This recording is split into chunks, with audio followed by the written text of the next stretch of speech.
Out to Zimbabwe, where voting continued into the early hours of Thursday in the country's crucial general election, is the second since the exit of longtime ruler Robert Mugabe in a 2017 coup.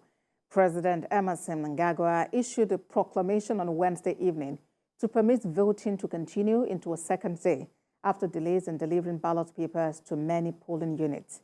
Chaotic scenes characterized some polling stations in Zimbabwe as ballot papers that had been delivered up to 10 hours late ran out, forcing officials to suspend voting Wednesday night in many stations, especially in large urban areas, including the capital, Harare.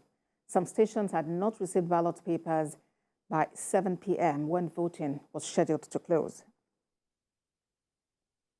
To Sudan, where violent fighting pitted the army against paramilitaries trying to dislodge the military from a strategic base in Khartoum for the fourth day in a row. General Mohammed Hamdani Daglo's Rapid Support Forces launched an assault on Sunday from several directions on this vast base, housing many armored units in the south of the capital. On the first day of clashes, both sides suffered heavy casualties. Fighting had ceased for only an hour throughout the day. Since then, the army has issued several communiques and videos assuring that it has repelled the paramilitary attacks, while the RSF has claimed since Wednesday that it has taken control of almost the entire base, with only small pockets still held by the army. It is not possible to verify independently what each camp controls.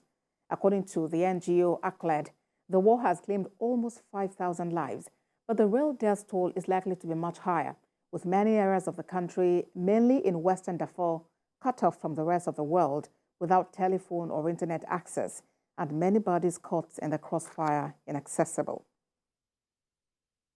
Away from Africa, Japan has begun releasing treated water from the Fukushima nuclear plant into the Pacific Ocean, 12 years after the meltdown at the site.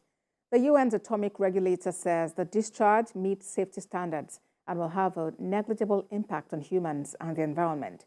But China has slapped a ban on Japanese seafood immediately after the discharge, and there have been protests in Japan and South Korea. Japan says it has filtered the water to one main radioactive isotope.